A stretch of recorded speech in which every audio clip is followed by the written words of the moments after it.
Allez, bienvenue une fois de plus dans notre chaîne YouTube. Aujourd'hui, c'est quelque chose de spécial. C'est quelque chose qui résout un problème énorme.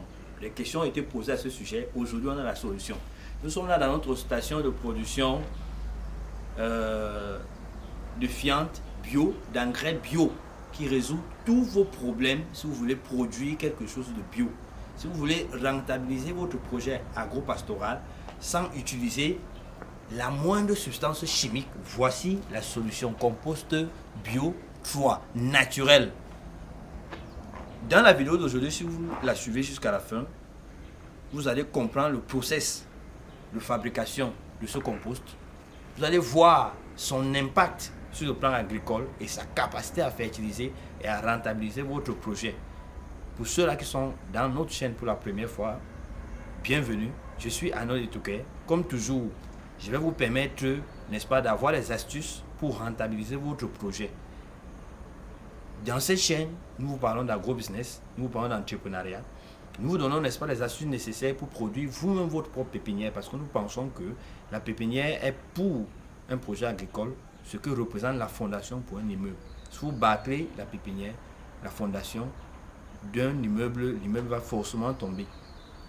On va donc aller droit au but. On va commencer dès le départ. Sinon, ici, c'est déjà la station de stockage, c'est déjà l'espace où c'est stocké, où le produit qui sera finalisé, c'est-à-dire écrasé, si je dois le dire ici, dans l'appareil, afin d'être mis dans le sac, comme vous voyez là.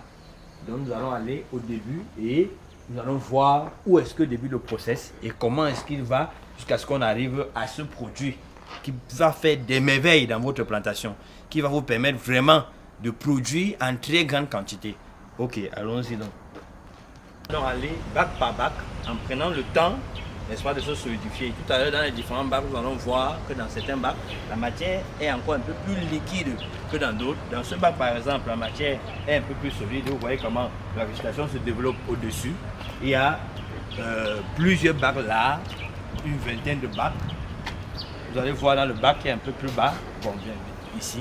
Donc, il va aller, la matière, elle va aller tout autour, va contourner. Et ici, vous voyez, on a la matière qui est déjà beaucoup mieux solidifiée, comme vous voyez là. C'est celle-ci donc qui sera concassée par la machine et mise dans les sacs. Et c'est elle qui fera des merveilles dans vos plantations. Ici, vous avez comment est-ce que le bac est constitué. À l'intérieur, au fond, il y a du gravier, comme vous voyez le gravier là, et au-dessus, il y a du sable fin.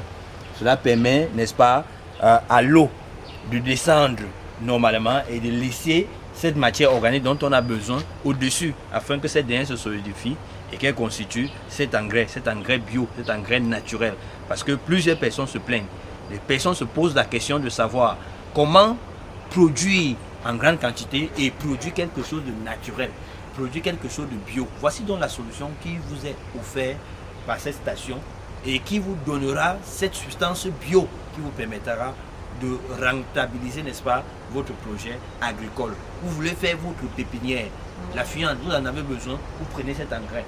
En mélangeant avec votre terre, en constituant le bon terreau, le bon substrat, vous avez l'élément nécessaire pour permettre à vos plants de croître normalement et surtout un élément auquel on fait très peu allusion, de résister aux agressions, de résister aux champignons, de résister aux parasites, parce que tout va de là. C'est comme un organisme bien portant, un organisme qui se nourrit bien, j'ai envie de dire. C'est un organisme qui est plus apte au niveau de son système immunitaire de se défendre contre les agresseurs.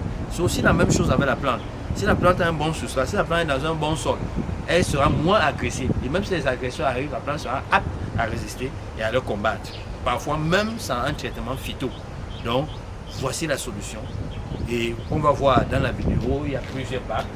Et au fond, il y a un bac où tout cette eau-là est déversée.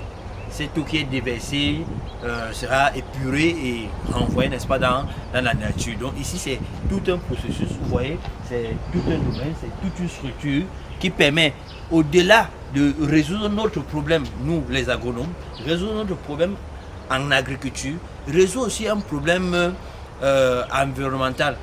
Parce que ces produits-là sont des produits, des déchets qui proviennent de nos domiciles. S'il n'y avait pas cette station, on se poserait la question de savoir où est-ce que ces produits peuvent aller, où est-ce qu'on doit les mettre. Donc ça résout ces deux problèmes-là, sur le plan de l'agriculture, mais surtout aussi sur le plan environnemental. Donc, si vous en avez besoin, les quotas seront laissés, on peut vous les fournir où que ce soit, quelle que soit la destination, on peut vous transférer et vous envoyer ces produits afin de résoudre ce problème, le problème de substances chimiques, de substances entre guillemets toxiques, et avoir quelque chose de naturel, quelque chose de bio.